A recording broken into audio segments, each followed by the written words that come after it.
Hey, what's good? Let's talk about.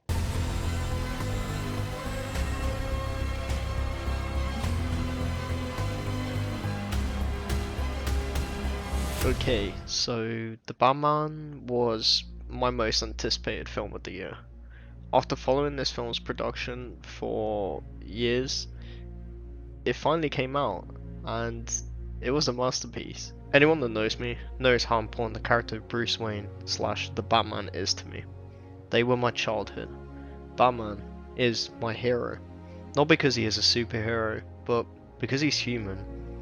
He's a guy that goes through all this pain, all this trauma, and still puts on a mask every day and does the right thing. We as the audience engage with Bruce because we have experienced loss and been in a dark place, and just like Bruce, we turn the anger and vengeance into hope. This is something I said when talking about The Mask of the Phantasm in my January watchlist video, and I stand by that. It's why Batman is such an important character to me and many others. And it's why Matt Reeves' The Batman is my new favourite story for the Caped Crusader. In The Batman, we find Bruce in his second year of being Batman. He's angry. He is vengeance. Everything he does is to put fear into the city of Gotham, to terrify people. Bruce believes that that's what's going to fix Gotham. He is so overwhelmed, he is so obsessed with this idea of vengeance being his only solution that he puts everything into it. His whole life is the Batman. For over 90% of this film, Bruce is in the suit. We barely ever see him outside of it. He will do whatever he has to do to find the Riddler and put a stop to the horrific things he is doing.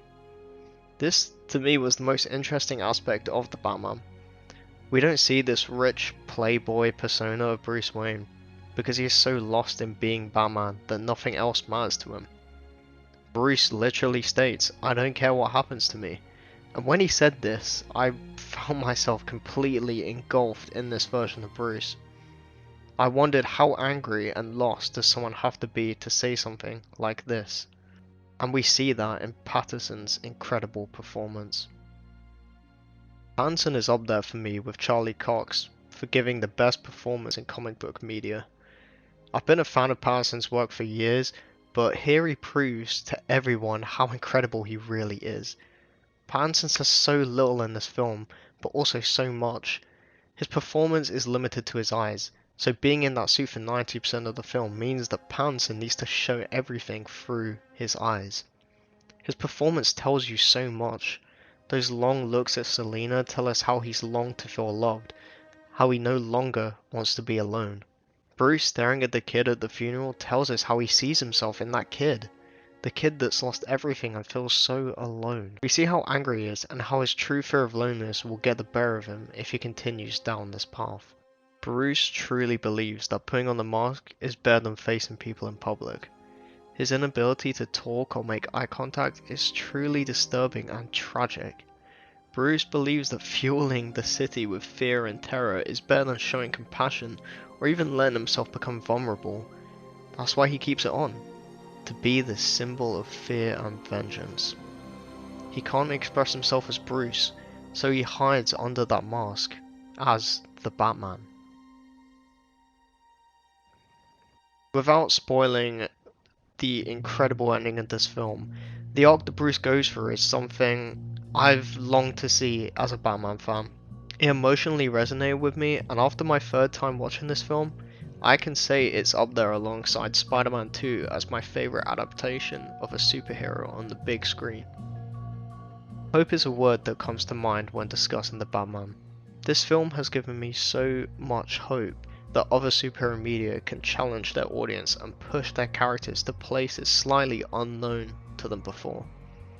Michael Giacchino's beautifully triumphant but also deeply emotional Batman score fills me with hope.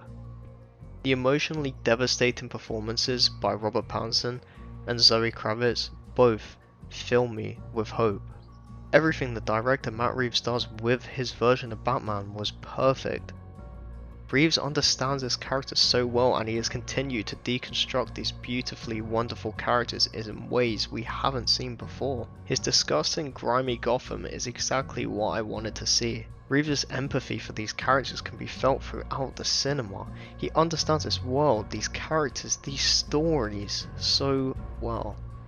Every location, every performance, every character is just so perfect.